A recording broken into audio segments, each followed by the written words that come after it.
Hey everybody, NW Order for Life here with Parasite The Maxim Episode 8 review. This is about a week old. Both this episode and the next one, Episode 9, came out, and I haven't gotten around to it because of Thanksgiving, and I've been very busy, so now I'm catching up on the videos tonight. And the episode is essentially all about Shinichi showing how he's changed. He's walking and he's got super hearing now, and he can hear people talking and all kinds of things. And he actually hears like a little puppy dying in the road or whatever. Um, and Murano's with him, and she's like trying to say like, oh, you've changed, or I thought you've changed, but you didn't really change. She's trying to like convince herself, whatever. She's talking to him. And then once he grabs the puppy, he wants to help the puppy initially. He asks Miggy if Miggy can heal the puppy. And Miggy's like, no, the internal organs are pretty much destroyed. It's going to die any time now. So he brings it to a park or whatever and holds it for a bit. And she comes and she says, oh, so that's where you went. I was scared. And he's like, the puppy's going to die. And she's like, oh, poor thing and whatever. And when it dies, she's kind of like in the middle of talking about like about Shinichi, and she's kind of getting emotional and stuff, and he just like puppy's dead, and he throws the puppy in the garbage bin, like the latch garbage, whatever, and she is shocked at that because she feels like how could you do that to that poor puppy, desecrating his body like that. He's like, what? He's like, it's dead. It's no longer a puppy. It's just a lump of meat that looks like a puppy. And she gets really freaked out by that and she runs away. And then he's like, Miggy, what did I do wrong? Like, didn't I just say the truth? And the way I'm speaking right now is pretty much how he's speaking. He's just like, Miggy, what did I do wrong? Did I say something bad? Like, he's got like hardly any emotion now. Um, he mentioned earlier in the episode that he can't cry anymore. And Miggy's like, from my perspective, you didn't do anything bad, but you have really changed since before. And he's like, really? I've changed? And he can't even see in himself that he changed. The only thing he's been noticing is that he can't cry anymore, but he hasn't noticed that he's really fundamentally changed, not just his abilities, but the fact that he is very cold and calculating now, and not very emotional or whatever. But still, inside, he still tries to do good things. Like he wanted to save the puppy, even though he's emotionless. But so Murano kind of gets freaked out, and she, stays away from him for a bit. And he's just like, all right, I'll give her some space. I'll try to smooth it out with her later.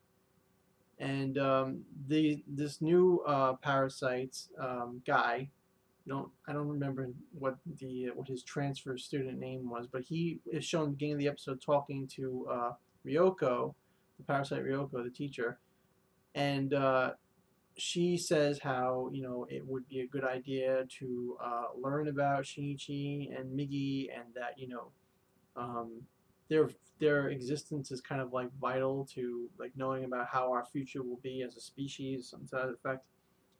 And he's sent into the school as a transfer student, and he tells Migi and Shinichi that he's not going to kill anyone, he's not going to bother anyone in the school, and he seeks to form coexistence with humans. So he hasn't actually been eating humans.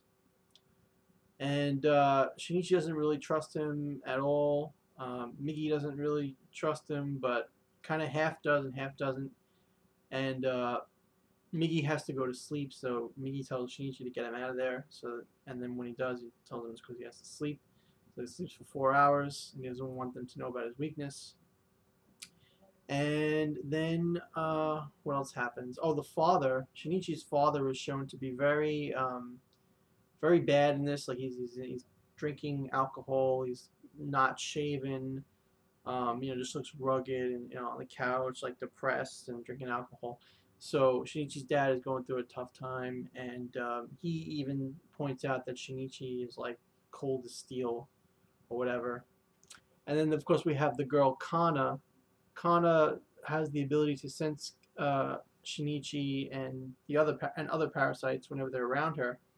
And Kana, at the beginning of the episode, she was approached by this guy, that knows Kana, that was in like her gang or whatever, and he's like, "Stop hanging around with that Shinichi guy. He's all wrong for you, whatever. He's trying to be a hero." And Kana's like, "I don't, know what you're talking about. Like, just whatever." And he approaches Shinichi. He goes after him, and Shinichi says, "Okay, you want to talk with me? Like, we'll go talk somewhere." And he's like, "Oh, you brought me to the same place where Shinichi was beaten up." And the guy is like, "Did you bang Kana? Did you have sex with her? Like." He's like, "No, like I haven't even seen Kana in a while. I was on a trip or whatever."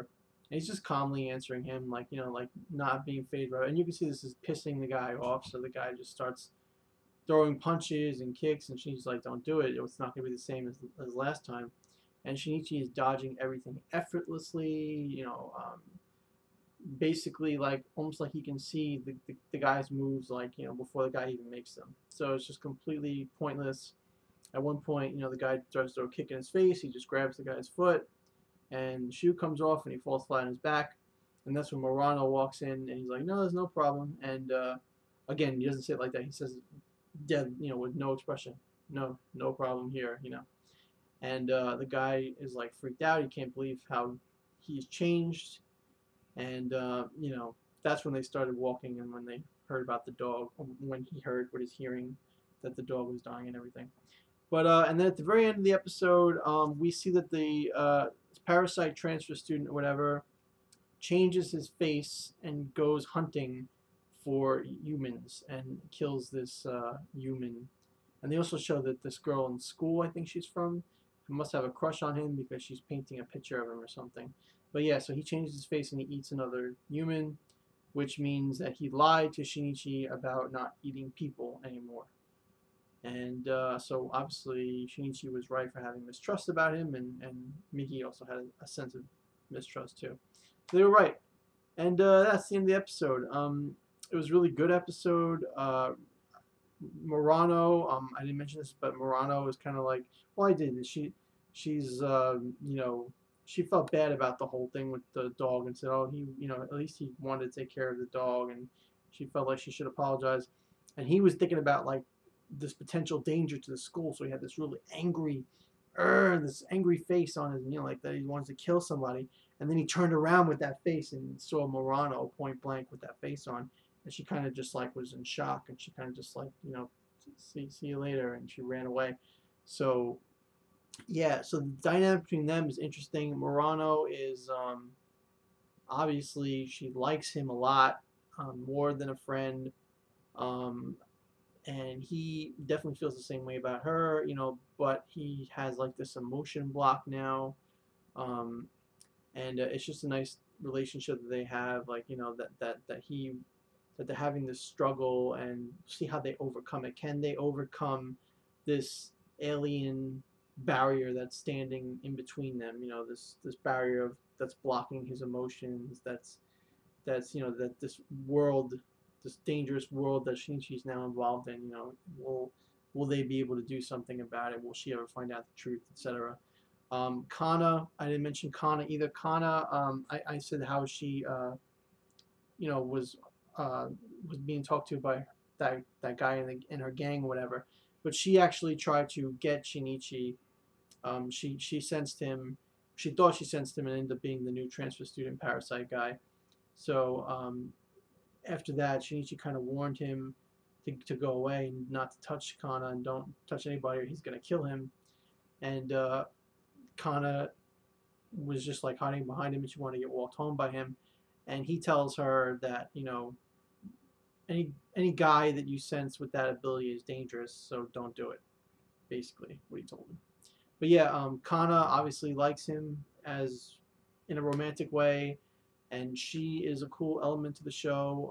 Her ability to sense the parasites is apparently psychic, and paranormal, whatever. And so yeah, that's really cool. And Shinichi is just really fun character to watch, with his mood swings and how angry he is, and you know, 'cause that's the only emotion he feels now is anger. Like whenever it's involved with the parasite, he feels anger. He wants to kill them, whatever. But that's it. Otherwise, he's like dead and cold. You know, like no emotion. But yet he still tries to do good things, and yet he still really cares about Murano. So it's really cool. I really enjoyed the episode. I really enjoyed these characters. I'm gonna give the episode a 9 out of 10. I really liked it. I thought it was great. So that's it. Sorry for this video being like 2 minutes extra long or whatever. But thank you for watching. Please give a like if you like this video. Please comment below about the episode or anything else that you think that you thought of in the episode. And subscribe for more videos in the future. Thank you and have a nice night. And the next episode is going to be recorded now.